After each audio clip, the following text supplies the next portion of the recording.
Hi everyone, welcome back to Neelma vlogs 06. ఈరోజు recipe ఏంటంటే chicken Manchuria అండి. దీనికోసం అయితే బోన్లెస్ చికెన్ తీసుకొని చిన్న చిన్న పీసుల్లా కట్ చేసుకోవాలి. దాంట్లో అయితే దానికి సరిపోయేటట్లుగా సాల్ట్ వేసుకోవాలి. ఒక హాఫ్ స్పూన్ మిరియాల పొడి వేసుకొని దాంట్లో ఒక స్పూన్ అల్లం వెల్లుల్లి పేస్టు, ఒక స్పూన్ మైదా, 2 స్పూన్ల కార్న్ఫ్లోర్, ఒక హాఫ్ స్పూన్ వెనిగర్ వేసుకొని ఒక గుడ్డును కూడా బీట్ చేసి అందులో వేసుకోవాలండి. దాన్ని అంతటిని బాగా కలుపుకొని పక్కన పెట్టుకోవాలి. వెనిగర్ లేకపోతే లెమన్ జ్యూస్ అయినా వేసుకోవాలి. ఇప్పుడు స్టవ్ పైన కళాయి పెట్టుకొని ఈ కలిపిన చికెన్ని ఒక్కొక్క పీసుల్లా మనం వేగించుకోవాలి.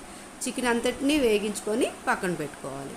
ఇప్పుడు చికెన్ మంచూరియా కోసం అయితే దాని గ్రేవీ కోసం అయితే ఆనియన్స్ ఒక 4 తీసుకొని అవి చిన్న చిన్న పీసుల్లా కట్ చేసి పక్కన పెట్టుకోవాలి.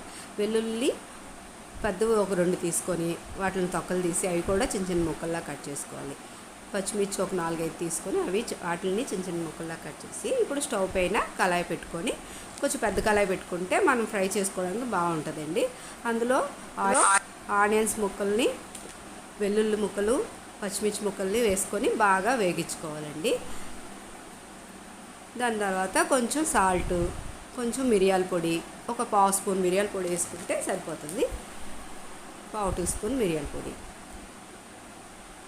వేసుకొని బాగా కలుపుకోవాలండి.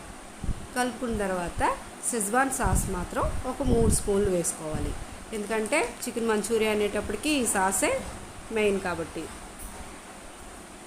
దాని తర్వాత సోయా సాస్ ఒక స్పూను, టమాటా సాస్ ఒక 2 స్పూన్లు, వెనిగర్ ఒక స్పూన్ వేసుకొని బాగా కలుపుకోవాలండి. బాగా కలుపుకొని ఒక హాఫ్ గ్లాసు వాటర్ని వేసుకొని దాంట్లో కొంచెం చిటికెడు టేస్టింగ్ సాల్ట్ వేసుకోవాలండి. ఎందుకంటే చైనీస్ ఫుడ్స్లోని కొంచెం టేస్టింగ్ సాల్ట్ వేస్తే సేమ్ మనం బయట తినేంత అలాగే టేస్ట్ వస్తుంది.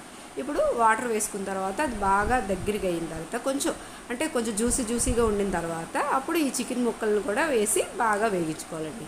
అంతేనండి, చాలా ఈజీగా చాలా ఫాస్ట్గా చికెన్ మంచూరియా అయితే రెడీ అయిపోయిందండి. మీరు కూడా ఒకసారి ట్రై చేసి చూడండి. టేస్ట్ అయితే చాలా బాగా వచ్చింది.